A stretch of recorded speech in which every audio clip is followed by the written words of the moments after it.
Good evening, students. So today I am going to continue with the next part of the surface tension chapter. Okay, so let us continue. So in the previous video I have already explained what is surface tension, its units, and as well as its dimensions. All these things I have already discussed, right? So today I am going to discuss some basic examples which is regarded to the surface tension. Okay, so let us start. So first thing is that when we put a droplet of a mercury, it always becomes in a sphere, right? So it always be like globules, right? So when mercury is split on a clean glass plate, suppose if you consider it as a clean glass plate, and on this a mercury split, then it forms a globules like this. Tiny globules are spherical on account to the surface tension, because as it is so tiny, so force of attraction due to the gravity is negligible. So when we produce the if the size of the globules bigger, then it becomes flattened. It becomes more flattened. Okay. So this is one example. Next is, suppose if I particularly take a greased iron needle, and when it is placed gently on the surface of water at rest, so that it does not prick the water. Okay. So suppose this one, this tiny grease. Okay. So the needle floats on the surface of the water despite it being heavier. So if I put a needle on the surface, it will float. Why so? Because the weight of the needle, so the weight is acting downwards, right? And this weight is being balanced by the vertical components of the surface tension. So if I consider this is T, so this will be these two T are basically the components of this surface tension force. So that's why this is and mgr cancel out each other, so it balanced and it is floating here. Okay. Next, when a molten metal is poured into the water from a suitable height, then what you can see? You can see that the falling stream of metal breaks up and the detached portion of the liquid in small quantity acquire the spherical shape. What I am trying to say, suppose this is your water.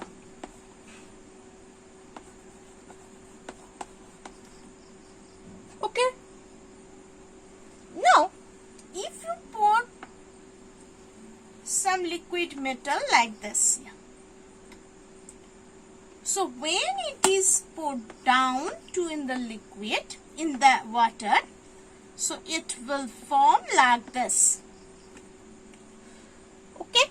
So this is also due to the surface tension. Okay. So another thing is that already you know that if you take a frame of wire which is in spherical loop, and if you put it on the soapy solution, then you will get the soap bubbles. Similarly, if you put a particular paintbrush in the water, it will brushes are basically, the threads of the brushes are basically spreads out, and when you put out it from the water, it again combined. Okay, that's also due to the surface tension. Okay, I think this is the basic things or basic examples regarding the surface tension. Now coming to the factors. What are the factors that affects the surface tension? So let us see first these things. Okay,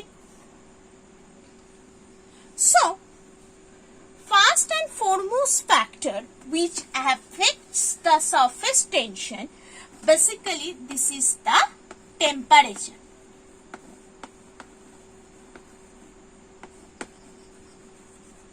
So temperature is the first factor which affects the surface tension. When there is a rise in temperature, so the surface tension will be decreasing. So why so?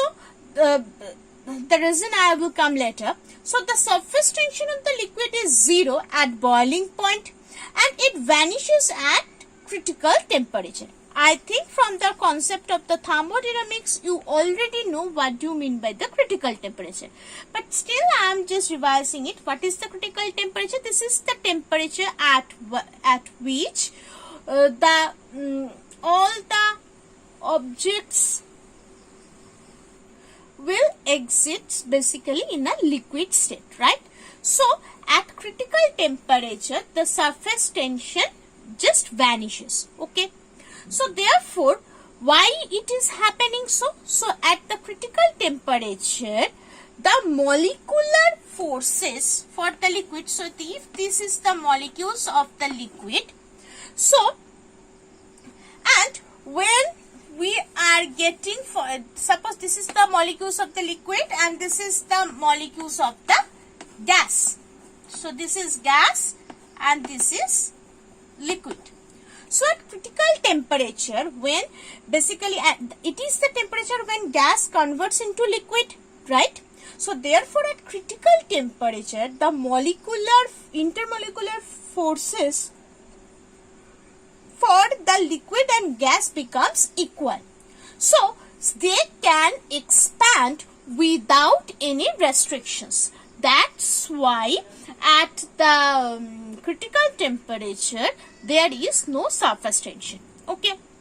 But in generally there is a particular relation between this temperature, between this temperature and corresponding to that we can calculate the surface tension, and from that relation we can conclude that if the temperature is increased, then the surface tension will decrease. So let us see the formula, okay, based on which we can say that this statement. So basically, if there are small differences, the variation in surface tension with temperature is basically linear, and it is given by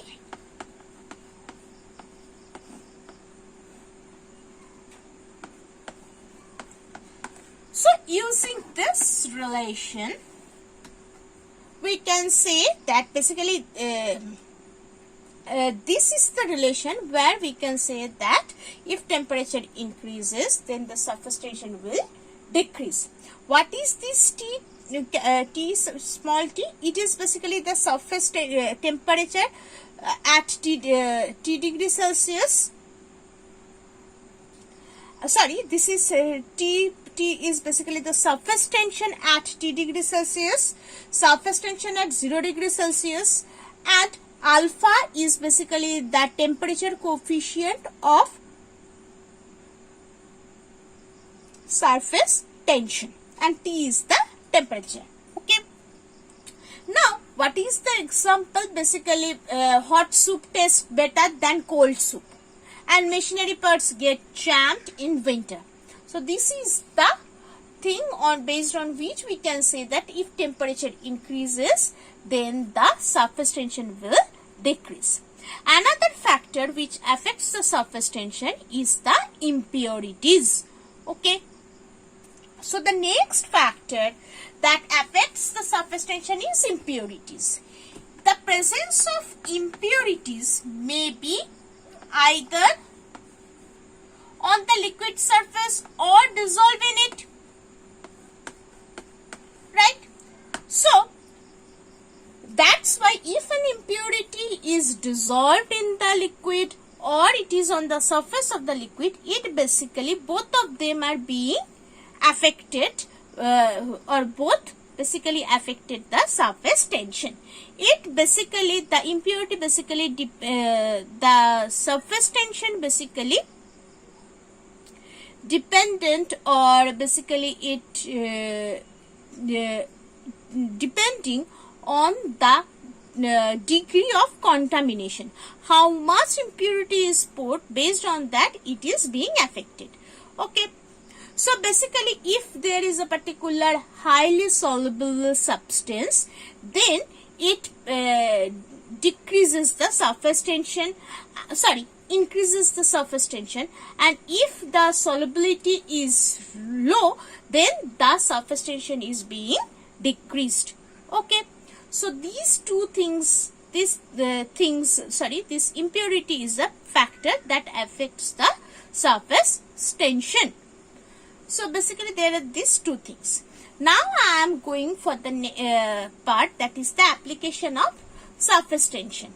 That means if the oil and grease spots on the clothes, that cannot be removed easily with the water. That is also due to the surface tensions, because whenever the grease or the grease molecules is being attached with the clothes, basically there is a huge adhesive force, right? So as the adhesive force is there, so it the adhesion force between the cloth molecule and the grease, and between grease and water, right? Two part, grease and water and grease and clothes. So the adhesive force between grease and water is less compared to the grease and cloth. So therefore it sticks to the clothes. And as we apply the soap, basically when I am applying soap in the water, so the adhesiveness of the grease towards the soapy water, it becomes more compared to the clothes. That's why it increases. The grease is being detached from the clothes and it comes out in the water. So this is the basic applications of the surface tension. Next thing is that when we pour some oil on the water, it spreads out through the water because due to the surface tension. Okay. So in the next video, today I am ending here. In the next video, I will continue with the molecular concept of the surface tension. Thank you.